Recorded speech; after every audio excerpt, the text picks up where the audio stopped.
આજેથી બોર્ડની પરીક્ષાઓ ચાલુ થઈ રહેલી છે ત્યારે આપણા રાજ્યના નાયબ મુખ્યમંત્રી શ્રી, આદિજાતિ મંત્રી શ્રી, રાજ્ય કક્ષાના મંત્રી શ્રી અને ભારતીય જનતા પાર્ટીના સાંસદો અને ધારાસભ્યોએ ડેડિયાપાડામાં બોર્ડની પરીક્ષા આપતા કેન્દ્રોની બાજુમાંથી જ સુપરસ્ટાર બેન્ડ બોલાવીને ખૂબ મોટો વરઘોડો કાઢ્યો છે।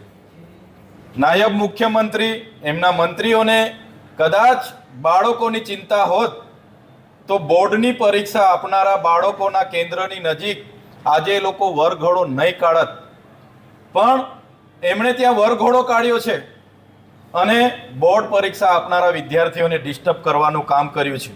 ત્યારે મેં આ નાયબ મુખ્યમંત્રી સહિત એમના નેતાઓને, એમની સરકારને કહેવા માંગુ છું, 30 વર્ષથી ગુજરાતમાં તમારી સરકાર છે।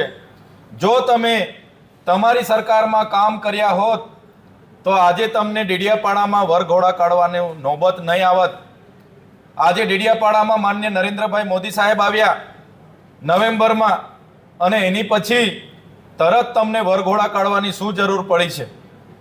આજે ગૃહનો દિવસ છે, મહત્વનો દિવસ છે, છતાં જ આદિજાતિ વિસ્તારના એ મંત્રી હોય, આદિજાતિ મંત્રી, રાજ્ય કક્ષાના મંત્રી, એમના ધારાસભ્ય બધા જ ત્યાં છે અને ચૈતર વસાવા વિશે ટીકા ટિપ્પણીઓ કરે છે, ભાષણો કરે છે। જે મનસુખભાઈ વસાવાની તારીફ નાયબ મુખ્યમંત્રીએ કરી હમણાં ભાષણમાં, ત્યારે મંત્રીશ્રીને હું યાદ અપાવું, આ તમારા સાંસદ 60 ટર્મથી સાંસદ છે, એમના પોતાના ગામમાં જવા માટેનો રસ્તો બનાવી નથી શક્યા।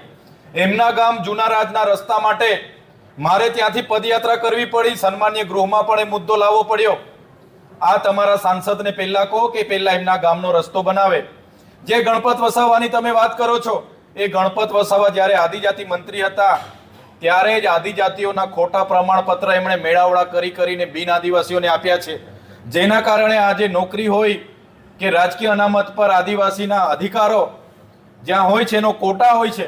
બિન આદિવાસી લાખો લોકો આજે નોકરીઓમાં જોડાઈ ગયા, આજે શિક્ષણમાં જોડાઈ ગયા, આજે ચૂંટણીઓ પણ બિન આદિવાસી લોકો રિઝર્વ બેઠકો પરથી લડે છે। માનનીય મુખ્યમંત્રી, નાયબ મુખ્યમંત્રીને હું કહેવા માંગુ છું, હમણાં થોડા દિવસ પહેલા સન્માન્ય ગૃહમાંથી એવો મને જવાબ આપ્યો કે નર્મદા જિલ્લામાં 11,253 બાળકો કુપોષણથી પીડાય છે। એની નિવારણની વાત તમે કેમ નથી કરતા? નર્મદા ડેમ છે, એક બાજુ ઉકાઈ ડેમ છે, એનું પાણી ડેડિયાપાડાના મળે, એની વાત તમે કેમ નથી કરતા? અમારા ડેડિયાપાડા અને નર્મદા જિલ્લામાં 5,630 ખેડૂતોની જંગલ જમીનોના સનતો પેન્ડિંગ છે, એને આપવાની વાત તમે તે કેમ તમારી ભાષણમાં નહીં કરી? ત્યાં મનરેગામાં ખૂબ મોટું કૌભાંડ થયું અને લોકોને રોજગારી છેલ્લા 2 વર્ષથી નથી મળી। નર્મદા જિલ્લામાં એક જોબ કાર્ડ પર માત્ર 1 વર્ષમાં 18 દિવસની સરેરાશ રોજગારી મળી છે, તો એના માટેની વાત તમે તમારી સ્પીચમાં કેમ કરતા નથી? હમણાં સન્માન્ય ગૃહમાં 3 દિવસ પહેલા મને જવાબ મળ્યો કે નર્મદા જિલ્લામાં 149 શિક્ષકોની ઘટ છે, નર્મદા જિલ્લામાં 145 શાળાઓ એક શિક્ષકથી ચાલે છે, એની વાત તમે તમારા સ્પીચમાં કેમ નથી કરતા?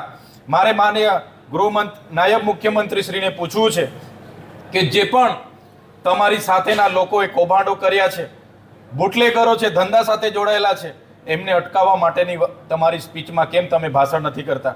નર્મદા જિલ્લામાં સ્ટેચ્યુ ઓફ યુનિટીમાં જે 6 ગામોના લોકોની જમીનો ગઈ, આજ દિન સુધી વળતર નથી મળ્યું।